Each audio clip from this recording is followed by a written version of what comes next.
الحمدللہ وحدہ والصلاۃ والسلام علی من لا نبی بعدہ اما بعد فاعوذ باللہ من الشیطان الرجیم بسم اللہ الرحمن الرحیم۔ السلام علیکم ناظرین، صبح کی پرنور ساعتوں میں پبلک نیوز ٹی وی چینل پر پروگرام صدائے قرآن لے کر ڈاکٹر محمد طاہر مصطفیٰ آپ کی خدمت میں حاضر۔ ناظرین کرام، کسی نے مجھ سے سوال کیا کہ کیا قرآن قانون کی کتاب ہے؟ میں نے کہا نہیں۔ تو وہ پوچھنے والے کہنے لگے پھر کیا ہے؟ میں نے کہا قرآن قانون کی نہیں، ہدایت کی کتاب ہے۔ دیکھیں، ہدایت کے لیے کبھی دلائل کا سہارا لیا جاتا ہے، کبھی بہت پیار سے بات کی جاتی ہے، نرم خوئی سے بات کی جاتی ہے، کبھی مثالوں کا سہارا لیا جاتا ہے ہدایت کے لیے، کبھی پرانی داستانوں کا سہارا لیا جاتا ہے، ان سے عبرت کے اسباق نکالے جاتے ہیں ہدایت کے لیے۔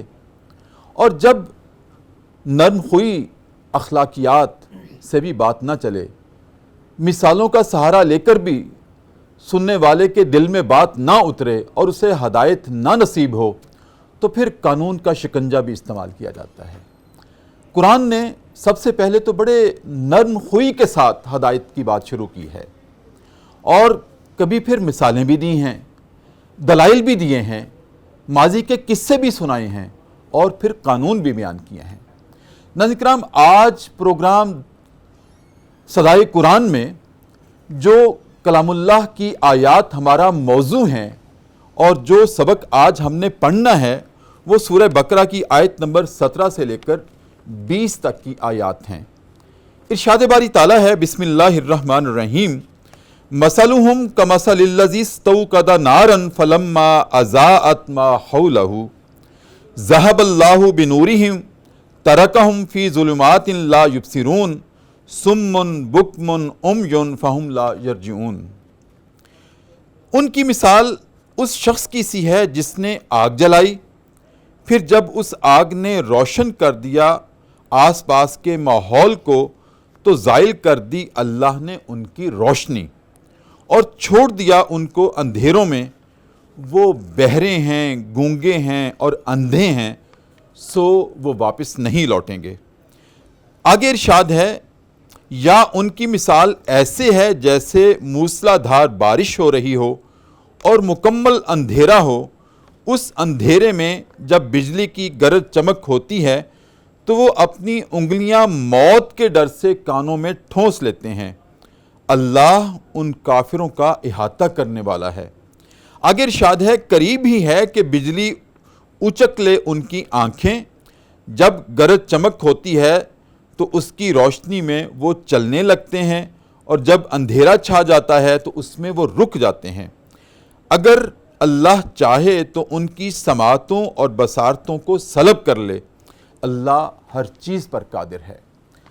ناظرین کرام، ان آیات میں اور یہ جو سبق ہمارے سامنے ہے، اس میں اللہ رب العزت نے 2 مثالیں بیان کی ہیں، اور ہدف ہدایت ہے، مقصد ہدایت ہے ان مثالوں کا بھی۔ اب یہ مثالیں کس کے بارے میں ہیں اور اس میں صدائے قرآن کیا ہے، ہماری فکر و عمل کی تطہیر کے لیے کیا زاویے متعین ہوتے ہیں، اس پر آج ہم گفتگو کریں گے۔ اور گفتگو کرنے کے لیے ایک مرتبہ پھر ہم نے زحمت دی ہے۔ ناظرین کرام، جو شخصیت ہمارے کل کے پروگرام میں ہمارے زینت تھی پروگرام کی، اور وہی آج انشاءاللہ گفتگو کریں گے۔ ناظرین کرام، وہ شخصیت علامہ بھی ہیں، اسید بھی ہیں، اور اسید کہتے ہیں ایک شیر کو۔ اسید الرحمن ہیں، یعنی کہ اللہ کے شیر ہیں، اور ناظرین کرام سعید بھی ہیں، وہ سعادت والے ہیں۔ میری مراد ہیں جناب علامہ اسید الرحمن سعید۔ السلام علیکم ورحمۃ اللہ۔ وعلیکم السلام ورحمۃ اللہ۔ ڈاکٹر صاحب بہت مشکور ہوں جناب، آپ نے بڑا اچھا تعارف پیش کیا۔ بہت شکریہ علامہ صاحب، میرے الفاظ ابھی کم ہیں، آپ کا تعارف اور زیادہ ہے۔ ناظرین کرام، میری بائیں جانب بارگاہ رسالت مآب صلی اللہ علیہ وآلہ وسلم میں کلام سے عقیدت کے پھول نچھاور کرنے کے لیے ایک مرتبہ پھر ان کو بھی ہم نے زحمت دی ہے، جناب محمد عدنان علی حجویری، اور میں گزارش کروں گا کہ وہ اپنے کلام سے ہمارے پروگرام کا آغاز فرمائیں۔ ناظرین کرام، جناب عدنان علی حجویری اپنی خوبصورت آواز میں جناب اعظم چشتی کا کلام پیش کر رہے تھے بحضور سرور کائنات صلی اللہ علیہ وآلہ وسلم۔ اور اس کے ساتھ ہی ناظرین کرام ایک وقفہ ہے، اور وقفے میں ہم جایا کرتے ہیں دربار رسالت میں اور چشم تصور میں نبی کریم صلی اللہ علیہ وآلہ وسلم کے روضہ اقدس کے سامنے کھڑے ہو کر عقیدت کے ساتھ اور بہت ہی طہارت کے ساتھ، محبت کے ساتھ ایک مرتبہ درود کریم کا نذرانہ پیش کرتے ہیں اور واپس آتے ہیں۔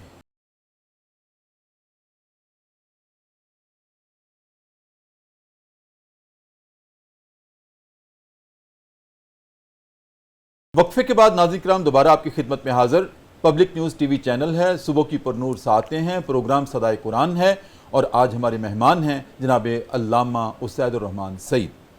علامہ صاحب ایک مرتبہ پھر خوش آمدید۔ جی بہت شکریہ۔ کل بھی آپ سے ہم نے استفادہ کیا، ہمارے ناظرین نے بہت ہی خوبصورت آپ کے نکات نوٹ بھی کیے تھے، اور آج پھر ایک مرتبہ ہمیں سعادت حاصل ہو رہی ہے۔ آپ بھی سعید ہیں، اور آپ کا سعید ہونا ہمارے لیے سعادت ہے۔ علامہ صاحب، میں نے عرض کیا تھا اپنی ابتدائی گفتگو میں کہ اللہ رب العزت نے اس کتاب اللہ میں، جس کا مقصد ہی نزول کا ہدایت انسانی ہے، اور ہدایت کے لیے قانون نہیں، سب سے پہلے تو بہت اخلاق اور محبت سے بات سمجھائی جاتی ہے، پھر مثالوں کا بھی سہارا لیا جاتا ہے، دلائل بھی دیے جاتے ہیں، اور پھر کچھ ماضی کے حوالے دیے جاتے ہیں۔ یہ کلام اللہ کا انداز ہے۔ جیسے انسان بھی جب بات کرتا ہے، کبھی وہ مثال بیان کرتا ہے، کبھی دلائل دیتا ہے، اس کا موضوع بھی چونکہ انسان ہے، تو اسی طرح کا اس نے بھی اسلوب اپنایا ہے ہدایت کے لیے۔ تو جو آج میں نے ابتدا میں کلام اللہ کی آیات آپ کے سامنے رکھی، سورہ بقرہ کی آیت نمبر 17 سے لے کر 20 تک، اس میں بھی 2 مثالیں ہیں۔ اب ان مثالوں پر آنے سے پہلے آپ یہ ارشاد فرمائیں کہ استدلال کے لیے مثالوں کی کیا اہمیت ہے، کیوں مثالیں دی جاتی ہیں؟ ڈاکٹر صاحب، جو دلیل ہوتی ہے نا، جی اس کو سمجھانے کے لیے مثال دی جاتی ہے۔ مثال خود دلیل نہیں ہوتی، صحیح، مثال جو ہوتی ہے وہ دلیل کو سمجھانے کے لیے ہوتی ہے۔ صحیح، اور قرآن کریم کے اندر اللہ رب العالمین خود ارشاد فرماتے ہیں، ان اللہ لا یستحی ان یضرب مثلا ما بعوضۃ فما فوقہا، کہ اللہ رب العالمین جو ہیں وہ مثال دے کر سمجھاتے ہیں، اور یہ نہیں کہ مثال کس چیز کی دی جا رہی ہے۔ تو یہاں تک بھی فرمایا کہ بعض دفعہ اللہ تعالیٰ جو مثال دیتے ہیں کہ فما فوقہا فاما الذین آمنوا فیعلمون انہ الحق من ربہم، کہ وہ جو مثال ہوتی ہے نا، جو ایمان والے ہوتے ہیں وہ تو سمجھ جاتے ہیں کہ یہ حق کو سمجھانے کے لیے دی جا رہی ہے، اور جو کافر ہوتے ہیں وہ کہتے ہیں کہ اس سے اللہ ماذا اراد اللہ بہذا مسئلہ، اللہ کیا چاہتے ہیں؟ تو فرمایا یضل بہ کثیرا ویہدی بہ کثیرا، بہت سارے جو لوگ اسی مثال سے وہ ہدایت پا جاتے ہیں، اور بہت سارے جو لوگ ہوتے ہیں وہ جو مثال ہے ان کی گمراہی کا باعث بن جاتی ہے۔ اور گمراہی جو ہے، ہدایت جو ہے، اس کا تعلق اللہ تعالیٰ اور بندے کے ساتھ ہے۔ جو طالب ہوگا، جو منیب ہوگا، وہ ہدایت پائے گا، اور جو انکار حق کرنے والا ہوگا وہ ظاہری بات ہے وہ گمراہی کے راستے کے اوپر ہوگا۔ اور واضح فرمایا کہ وما یضل بہ الا الفاسقین، کہ جو فاسق ہیں وہی لوگ گمراہ ہوتے ہیں۔ اور جو دلیل ہوتی ہے، وہ مثال جو ہوتی ہے، وہ اس لیے دی جاتی ہے تاکہ بات کو آسانی کے ساتھ سمجھایا جا سکے۔ بالکل ٹھیک، سمجھانے کے لیے مثال کا سہارا لیا جاتا ہے، یہ انسانی اسلوب ہے، کلام کا اسلوب ہے۔ یہاں پر علامہ صاحب جو اللہ رب العزت نے کلام اللہ میں مثال دی ہے کہ مثلہم کمثل الذی استوقد نارا فلما اضاءت ما حولہ، کہ ان کی مثال اس شخص کی سی ہے جس نے آگ جلائی، پھر اس آگ نے روشن کر دیا ارد گرد کے ماحول کو، تو زائل کر دی اللہ نے ان کی روشنی۔ یہ کون سی روشنی ہے جو اللہ نے زائل کر دی؟ اس مثال سے اللہ رب العزت کس کو کیا صدائے قرآن دینا چاہتے ہیں؟ سب سے پہلی بات جو میں سمجھتا ہوں اس کے اندر جو اللہ تعالیٰ نے فرمایا، ایک تو لفظ نور ہے، جی، اور پھر ظلمات ہے۔ ظلمات جو ہے یہ ظلمتن کی جمع ہے، صحیح، یعنی بہت ساری ظلمتیں، بہت سارے اندھیرے۔ اور جب بات آئی نور کی تو نور کو اس انداز میں پیش کیا کہ نور ایک ہی ہے، وہ نور نور ہدایت ہے، اللہ، وہ نور نور ایمان ہے۔ تو اللہ نے اس ہدایت کے نور کو ان سے وہ جی ڈاکٹر صاحب، وہ نور جو ہے وہ نور ہدایت ہے، وہ نور نور قرآن ہے۔ وہ جو نور ہے وہ حضور صلی اللہ علیہ وسلم کی جب ذات مبارکہ تشریف لاتی ہے تو حدیث مبارکہ میں آتا ہے، حضور نے فرمایا کہ میں نے دنیا میں مبعوث ہو کر روشن کر دیا وہ ایمان جو قرآن کی روشنی میں، جو مصحف کی صورت میں، جو وحی کی صورت میں آیا، تو روشن کر دیا۔ جب ہر چیز روشن ہو گئی، روشنی سے مراد یہ ہے کہ ہر چیز واضح ہو گئی۔ اب جب ہر چیز واضح ہو گئی تو اس آیت میں مثال دی گئی، جب ہر چیز واضح ہو گئی، ہر چیز سے مراد کیا ہے؟ جب ہدایت کا راستہ واضح ہو گیا، اللہ تعالیٰ کی رضا اور خوشنودی کیسے حاصل ہوگی؟ جب یہ چیز واضح ہو گئی، جنت اور جہنم کا طریق واضح ہو گیا، تو اس میں بتایا گیا کہ وہ جو ازلی بدبخت تھے، جن کے دل کے اندر جانتے تھے اسلام صحیح راستہ ہے، جانتے تھے حضور صلی اللہ علیہ وسلم کی جو تعلیمات وہ درست ہیں، لیکن اندر ضد اور عناد اس لیول پہ تھی کہ جیسے ہی وہ روشنی تو ہو گئی، روشنی تو ہو گئی، چاہیے تو یہ تھا کہ جیسے روشنی ہوتی وہ ایمان لے آتے، وہ حضور صلی اللہ علیہ وسلم کے قدمین شریفین میں گر پڑتے آ کر، لیکن کیا ہوا؟ اللہ نے فرمایا اللہ نے ان کی روشنی کو سلب کر لیا۔ کیوں؟ وہ ضد اور عناد پہ تھے، وہ خود چاہتے تھے کہ ہم نے اسلام کو ایکسیپٹ ہی نہیں کرنا، ہم نے قبول ہی نہیں کرنا، تو اللہ تعالیٰ نے ان کی روشنی کو چھین لیا، ہدایت کی روشنی کو ہدایت کی روشنی کو چھین لیا۔ آپ نے اپنی گفتگو میں علامہ صاحب نور کا جب لفظ استعمال کیا تو مجھے یہ حقیقت بھی یاد آ گئی کہ اللہ بھی نور ہے، اللہ نور السماوات والارض، وہ زمین و آسمان کا نور ہے۔ اچھا، اور نبی محتشم صلی اللہ علیہ وآلہ وسلم ان کی ذات اقدس وہ بھی نور ہے، بلکہ سراج منیر ہے، سراج منیر ہے۔ قرآن نے خود گواہی دی ہے بے شک کہ آپ بھی سراج منیر ہیں، آپ تو نور ہیں، کتاب بھی نور ہے، اور پھر قرآن کریم بھی نور ہے۔ بے شک۔ اب کیسے ہم ڈیفرینشیٹ کریں گے کہ اللہ کا نور کیا ہے اور رسالت کا نور کیا ہے اور قرآن کا نور کیا ہے؟ دیکھیں جی، اصل میں جو اللہ تعالیٰ کا نور ہے، وہ جو نور ہے وہ قرآن بھی اس نورانیت کی شکل میں آ رہا ہے۔ سبحان اللہ۔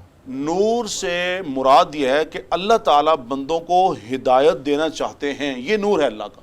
اور قرآن جو ہے نور کی ایک روشنی کی جبلت میں داخل ہوتی ہے یہ بات کہ وہ راستہ دکھاتا ہے، راستہ دکھا دی۔ ایک تو اللہ تعالیٰ نور ہے کہ وہ بندوں کو ہدایت دیتے ہیں، اور ایک قرآن نور ہے جو سبب اور ذریعہ بنتا ہے اس نورانیت کے راستے کو پر چلنے کا، اور ایک نور رسالت ہے جو اس کتاب کو آ کر انسانیت کے سامنے اللہ کا جو پیغام ہے، اللہ کے جو احکامات ہیں، اللہ کا جو دین ہے، وہ انسانوں کو بتاتے ہیں کہ یہ اللہ کا راستہ ہے، یہ وہ طریق ہے جسے صراط الذین انعمت علیہم کہا گیا، انعم اللہ علیہم من النبیین والصدیقین والشہداء والصالحین کہا گیا۔ یہ وہ راستہ ہے جو ہدایت کا راستہ ہے، اور یہ جو نور ہے یقیناً یہ طلب والوں کو نصیب ہوتا ہے جن کے دل کے اندر اللہ کی محبت ہو، خشیت الہی ہو، اور جن کے دل کے اندر قرآن کی محبت ہو اور ان کو شوق ہو قرآن پڑھنے کا، قرآن سمجھنے کا، قرآن پہ عمل کرنے کا، اور حضور صلی اللہ علیہ وسلم کے جو شریعت مطہرہ ہے اور آپ صلی اللہ علیہ وسلم کی جو ذات مبارکہ ہے، آپ کی اطاعت اور اتباع کا جن میں جذبہ صادق ہے، ان کو یہ نور نصیب ہوتا ہے۔ سبحان اللہ۔ اور قرآن نے پھر کلام اللہ نے اسی نور رسالت کے بارے میں ہی کہا ہے نا، قل ان کنتم تحبون اللہ فاتبعونی یحببکم اللہ، کہ جو اس نور میں ہدایت کا راستہ اختیار کرنا چاہے گا تو اس کو چاہیے میرے نبی کے قدمین شریفین کی نقش قدم کی اتباع کرے۔ بلکہ ڈاکٹر صاحب یہاں پہ میں دوسری بات بھی ذہن میں آ گئی کہ جو یہودی تھے وہ یہ دعویٰ کرتے تھے کہ ہم اللہ کے محبوب لوگ ہیں، اللہ ہم سے محبت کرتے ہیں، ہم اللہ سے محبت کرتے ہیں۔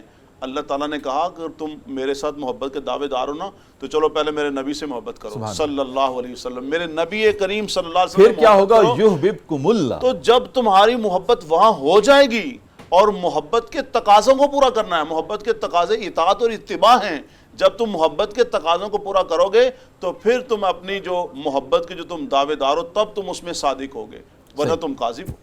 بالکل، یعنی کہ اللہ کی محبت کو اگر کسی نے پانا ہے تو رسول اللہ صلی اللہ علیہ وسلم کی محبت بیس اور بنیاد ہے، اس کی بنیاد ہے جی، اور غیر مشروط محبت، غیر مشروط اور لازوال محبت، اور غیر متزلزل محبت، بے شک اس میں کوئی یہ شرط ہے جی بالکل۔ اور محبت بھی کیسی کہ یہ نہیں کہ میں آپ سے محبت کرتا ہوں، پھر اتباع کرنی پڑے گی، محبت کے جو تقاضے ہیں ان کو پورا کرنا ان کو پورا کرنا پڑے گا۔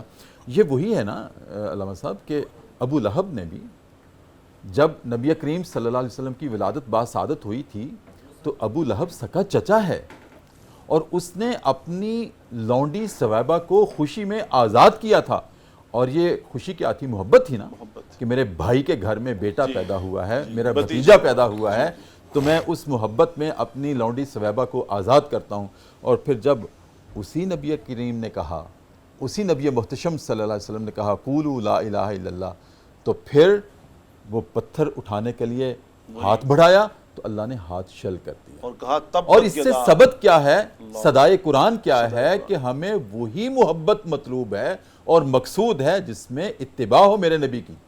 یعنی زبانی ہم محبتیں نہیں مانتے، یہ محبت اپنے پاس رکھو، ہم تو چاہتے ہیں کہ پھر میرے نبی نے جو کہہ دیا اس کو مانا جائے، اور جو راستہ متعین کر دیا ہے اس نور نے اس کو اختیار کیا جائے۔ بے شک بے شک۔ ایسے ہی ہے نا۔ ان اللہ علی کل شیء قدیر، علامہ صاحب قرآن میں یہ بارہا مرتبہ آیا ہے کہ اللہ کو ہر چیز کا اختیار ہے، اس کو قدرت حاصل ہے۔ دیکھیں بعض اوقات انسان جب تکبر کرتا ہے نا، وہ بھی دعویٰ کرتا ہے میں جو چاہوں کر دوں، میرے پاس دولت ہے، یہ دولت اندھا کر دیتی ہے، اور دولت انسان کو اس کردار پر مائل کرتی ہے کہ وہ خدائی کا دعویٰ کرتا ہے، کبھی وہ کبریائی کا دعویٰ کرتا ہے، کبھی وہ بڑائی کا دعویٰ کرتا ہے۔ تو انسان ہے۔ بادشاہ ایسے گزرے ہیں کہ آج ان کے مزارات پہ پتے پڑے ہیں کہ ان کو اٹھانے والا کوئی نہیں ہے، اور لیکن جب وہ شداد، وہ فرعون، وہ نمرود کہاں ہیں آج؟ ان کا نام و نشان نہیں ہے۔ تو اصل قدرت اللہ کی ہی ہے۔ انسان کے پاس علامہ صاحب جو قدرت اللہ نے دی ہے، ودیعت کی ہے، اس کی حد کیا ہے، اور اللہ کی قدرتوں کی حد کیا ہے؟ دیکھیں ڈاکٹر صاحب، ایک تو ابھی جو ایک تسلسل چل رہا ہے جو بات، چونکہ اس میں دو مثالوں کا ذکر ہے۔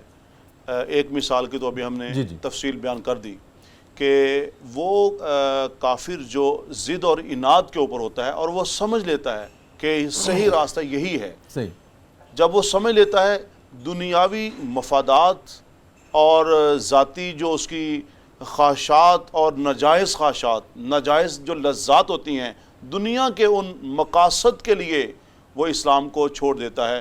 یہ تو مثال اس کی ہے۔ اور دوسری قرآن نے جو مثال، قرآن بڑی پیاری، وہ بالکل وہ اس کافر کے بارے میں، اس منافق کے بارے میں کہی گئی کہ جب وہ دیکھتا ہے نا کہ جناب اسلام کا غلبہ ہو رہا ہے، اسلام کا غلبہ ہو رہا ہے، جس کو قرآن نے کہا نا کہ جب روشنی ہوتی ہے تو چل پڑتا ہے، اور جب اللہ تعالیٰ کی ذات اس کو سلب کر لیتی ہے تو وہ تھم جاتا ہے، وہ رک جاتا ہے۔ وہ یہ ہے کہ پہلے یہ بھی کہا کہ جب گرج چمک ہوتی ہے تو اپنے کانوں میں انگلیاں ٹھوس لیتا ہے، موت کے ڈر سے، اس کا اتنا تو دل ہے۔ جی اب اس کی جو مثال وہ یہ دی گئی کہ یہ وہ منافق ہے جو جب دیکھتا ہے کہ اسلام کا غلبہ ہو رہا ہے، شان و شوکت کو دیکھ رہا ہے، اور جب وہ دیکھتا ہے کہ جناب یہاں پہ تو بڑی مراعات ہیں، بڑی سہولیات ہیں، تو وہ اس کا دل تھوڑا سا قریب ہوتا ہے کہ میں اسلام قبول کر لوں۔ اور جیسے ہی وہ دیکھتا ہے کہ اب ان جو اسلام پہلے اپنے کفر کی وجہ سے کانوں میں انگلیاں ٹھونستا ہے، جب غلبہ دیکھتا ہے، شادابی دیکھتا ہے، تو پھر بھاگتا ہے۔ اور جیسے ہی وہ دیکھتا ہے کہ اب اس دین کے اوپر مجھے کاربند ہونا ہوگا، مجھے اعتدال کے ساتھ چلنا ہوگا، مجھے حدود اللہ کے دائرے میں رہ کے شریعت کے اوپر عمل پیرا ہونا ہو گیا، تو پھر وہ کیا کرتا ہے کہ پھر وہ متذبذب ہو جاتا ہے، متزلزل ہو جاتا ہے۔ تو یہ جو منافق ہے، یہ دو منافقوں کی جو مثالیں دی گئی، اور یہ احمق اور بے وقوف ہیں۔ اور حضور صلی اللہ علیہ وسلم نے اپنے فرمان میں ایسے بھی بیان کیا ان دونوں کو، القیس من دان نفسہ وعامل لما بعد الموت۔ عقل مند وہ انسان ہے جو اللہ کی بندگی، اللہ کے جو احکامات ہیں ان کی بجاوری لاتا ہے، اور اسے پتہ ہے کہ مجھے موت آنی ہے، سارا کچھ یہی جہان نہیں ہے۔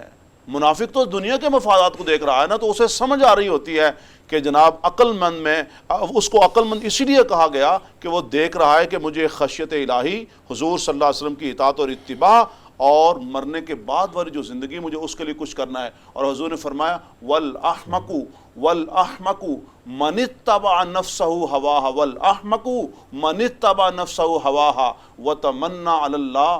بے وقوف وہ ہے، احمق وہ ہے جسے منافق کہا گیا کہ جو صرف اپنی ناجائز خواہشات لذات کے پیچھے بھاگ رہا ہے اور کہتا ہے جی بس اللہ کے اوپر تمنا ہے مجھے، بس وہ معاف کر دے گا. اللہ غفور الرحیم ہیں یقیناً، لیکن بات ہے اللہ حکیم بھی ہیں، اللہ علیم بھی ہیں، اللہ عادل بھی ہیں، عدل کرنے والے بھی، جبار متکبر، وہ تمام صفات ہمیں امید اور خوف کے ساتھ زندگی بسر کرنی ہے. ایک تو یہ پیغام اور میسج ہے. دوسرا جو آپ نے بات کہی، ان اللہ علی کل شیء قدیر، اللہ تعالیٰ جو ہیں وہ ہر چیز پر قدرت رکھتے ہیں. یہ جو سورہ فاتحہ گزری ہے اس میں جو کہا نا مالک یوم الدین، وہ روز جزا کا مالک ہے، تو حالانکہ وہ تو ہر چیز کا مالک ہے، تو روز جزا کا کیوں ایک تصور پیش کیا گیا؟ ڈاکٹر صاحب دنیا میں نا ہر انسان کہتا ہے یار یہ میں موبائل کا مالک ہوں، میں اس گاڑی کا مالک ہوں، میں اس کوٹھی کا مالک ہوں. قیامت کو کہا جائے گا لمن الملک اليوم، بتاؤ آج کون مالک ہے؟ اللہ. آج کی یہ بات یہ ہے کہ انسان سمجھتا ہے شاید میری قدرت ہے، شاید میرا اختیار ہے. انسان کا کیا اختیار ہے؟ پانی کا بلبلا ہے، 2 سانس ہیں، رک جائیں، یہ زندگی سے موت کے راستے کے اوپر ہے.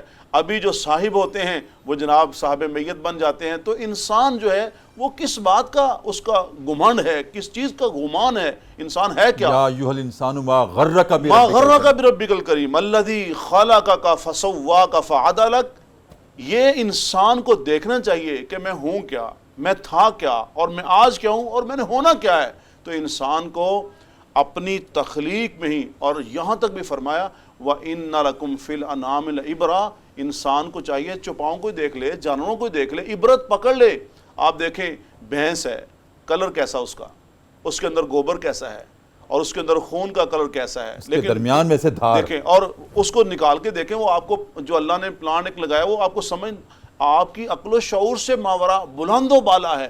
تو انسان جو ہے جب کہتا ہے نا میری قدرت، میرا اختیار، انسان کے کوئی اختیارات نہیں ہیں. حضور صلی اللہ علیہ وسلم سے کہا گیا اعلان کیجئے لا املک لنفسی نفعا ولا ضرا الا ما شاء اللہ.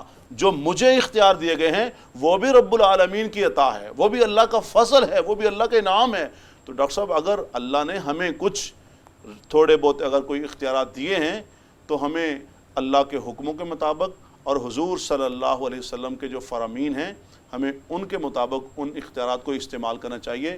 وگرنہ اگلے جہان میں جا کے پوچھ ہوگی، قیامت کے دن سوالات کا ہمیں جواب دہ ہونا پڑے گا.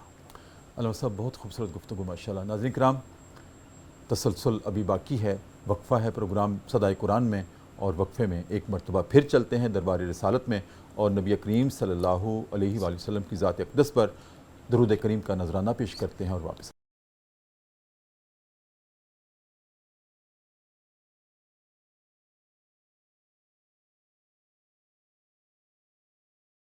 وقفے کے بعد ناظرین کرام دوبارہ آپ کی خدمت میں حاضر ہیں. صبح کی پرنور ساعتوں میں پروگرام صدائے قرآن ہے، پبلک نیوز ٹی وی ہے، لاہور اسٹوڈیوز ہے، اور ہمارے مہمان ہیں جناب علامہ اسید الرحمن سعید. علامہ صاحب بڑی خوبصورت گفتگو ہوئی آپ کے ساتھ کہ مثالوں کی کیا اہمیت ہے. اصل میں تو بات کو سمجھانا ہے انسان کو، اور انسان کا مزاج ہے کبھی وہ تشبیہات سے سمجھتا ہے، کبھی استعاروں سے سمجھتا ہے، کبھی مثالوں سے سمجھتا ہے، کبھی دلائل سے سمجھتا ہے بات کو، اور کبھی کبھی ماضی کے قصے بھی کلام اللہ نے بھی ان کو اپنا موضوع بنایا ہے، ان کی بھی ایک اپنی اہمیت ہے. کیا قصوں کا مطلب ہے اللہ نے جو بیان کیے ہیں، قوم عاد کے قصے بیان کیے، سمود کے قصے بیان کیے، بنی اسرائیل کے قصے بیان کیے، ان قوموں کے جنہوں نے اللہ کی فرما برداری کی ان کے بھی، اور جنہوں نے نافرمانی کی ان کے بھی، اور ان کے انجام کے بھی قصے سرائے. اس سے اللہ رب العزت کیا بات سمجھانا چاہتا ہے، کیا بتانا چاہتا ہے؟ صدائے قرآن اس میں کیا ہے، کیا شاید؟ ڈاکٹر صاحب ایک تو قرآن کریم کے اندر اللہ پاک بار بار مثالیں دیتے ہیں، ہمیں سمجھاتے ہیں، اور ایک جگہ پہ ارشاد فرمایا یا ایھا الناس ضرب مثل فاستمعوا لہ. صحیح. ساری انسانیت کو مخاطب ہو کے کہا کہ انسانوں مثال دے رہا ہوں، بڑی توجہ اور غور کے ساتھ سنو. صحیح. پھر وہ آگے تفصیل بیان کی گئی وَإِن يَسْلُبْهُمُ الذُّبَابُ شَيْئًا لَا يَسْتَنقِذُوهُ مِنْهُ ضَعْفَ الطَّالِبِ وَالْمَطْلُوبِ. مکھی کی بات کی گئی کہ جناب اگر ایک ذرہ تمہارے رزق میں سے چکر لے جائے، یعنی تو، اور کہا ضعف الطالب المطلوب، یہ یعنی جن کو تم پوج رہے ہو وہ بھی سارے کے سارے بالکل ضعف الطالب، پوجنے والے بھی اور جن کو پوجا جا رہا سب کے سب ضعیف ہیں. تو مثال غور سے سنو، اللہ کے ساتھ اس کا کسی کو شریک نہ ٹھہرانا. ایک تو یہ مثال. صحیح. اور دوسرا اللہ تعالیٰ نے جو قرآن کریم کے اندر قصص کو بڑی تفصیل کے ساتھ بیان کیا گیا، اور سیدنا یوسف علیہ السلام کے قصہ کو کہا گیا احسن القصص، تمام قصوں میں سب سے زیادہ حسین قصہ۔ یہ جتنے بھی قصے بیان کیے گئے ہیں، اس میں ایک تو قوموں کے لیے سبق ہے، قوموں کے لیے درس ہے کہ دیکھو کائنات میں جتنے بھی انسان گزرے ہیں، انسانوں کی ہدایت کے لیے اللہ رب العالمین فرمانے کہ میں نے انبیاء کرام کو مبعوث کیا علیہم السلام، جو نبی آ کر اپنی اپنی قوم کو، وہ پورے قرآن میں تفصیل ہے کہ وَلَقَدْ أَرْسَلْنَا نُوحًا إِلَىٰ قَوْمِهِ، کہیں فرمایا وَإِلَىٰ عَادٍ أَخَاهُمْ هُودًا وَإِلَىٰ مَدْيَنَ أَخَاهُمْ شُعَيْبًا، پوری تفصیل کے ساتھ۔ تو انبیاء کرام علیہم السلام نے آ کر قوموں کو ہدایت کا راستہ دکھایا۔ جس قوم نے وقت کے نبی کی بات کو مان لیا، وہ ہدایت کے راستے کے اوپر ہوئی، اسے خشیت الہی نصیب ہوئی، رحمت الہیہ نصیب ہوئی، اور بالآخر کیا ہوئی؟ وہ کامیاب ہوئی۔ اور جس قوم نے نہیں مانا، وہ قوم ناکام ہوئی۔ قوم عاد دیکھیں، قوم سمود دیکھیں، حتیٰ کہ نوح علیہ السلام کی قوم میں ان کا خود بیٹا دیکھیں کنعان، یعنی جس نے بات کو مان لیا، اور یہ بھی جب کہا نا میرا بیٹا، تو کہا انہو عمل غیر صالح، یہ اس کا عمل ہی اور ہے۔ اللہ کے ہاں حسب نسب جی، کی کوئی حسب نسب حیثیت نہیں ہے، کوئی وہ اس کی کوئی حیثیت نہیں ہے۔ اچھا، تو اللہ تعالیٰ نے ان مثالوں کے ساتھ ایک تو قوموں کو، انسانوں کو یہ سمجھایا کہ بات یہ ہے کہ جس نے میری بات مان لی وہ ہدایت پہ آ گیا، وہ دنیا میں آنے کا جو مقصد تھا جس اس نے میں نہیں مانی وہ نبی کا بھی بیٹا ہو۔ جی بے شک، یعنی جس نے بات مان لی وہ کامیاب ہو گیا، وہ کامران ہو گیا، جس نے نہیں مانی وہ ناکام اس دنیا میں ہو گیا۔ اور دوسری طرف حضور صلی اللہ علیہ وسلم کو جو مثالیں دی گئیں بار بار، اس میں حضور صلی اللہ علیہ وسلم کو ایک تو تسلی اور تشفی دی گئی کہ آپ تسلی رکھیں، اللہ کی نصرت اور مدد وہ آپ کے ساتھ ہی ہوگی۔ اور دوسری یہ ہے کہ حضور صلی اللہ علیہ وسلم کو جو بار بار مثالیں دی گئیں، تسلی تشفی تو ہے ہی ہے، لیکن انجام بتا دیا گیا کہ انجام کیا ہوگا۔ تمام انبیاء کرام کا جیسے انجام ہوا، کیا انجام ہوا کہ وہ جس مقصد کے لیے دنیا میں مبعوث ہوئے تھے وہ یقیناً اس میں کامیاب گزرے۔ آپ بھی کامیاب ہوں گے، آپ جو ہیں صبر کیجئے، نصرت اور مدد آپ کے ساتھ ہوگی۔ پھر آپ نے دیکھا کہ حضور صلی اللہ علیہ وسلم کبھی مکہ کی گلیوں میں، کبھی مدینہ، اور پھر حضور صلی اللہ علیہ وسلم بدر و احد میں، اور پھر کس طرح فاتحانہ فتح مکہ میں، اور حضور صلی اللہ علیہ وسلم کا وہ جو مبارک حج تھا، حجۃ الوداع جو تھا، وہ ایک منظر تھا۔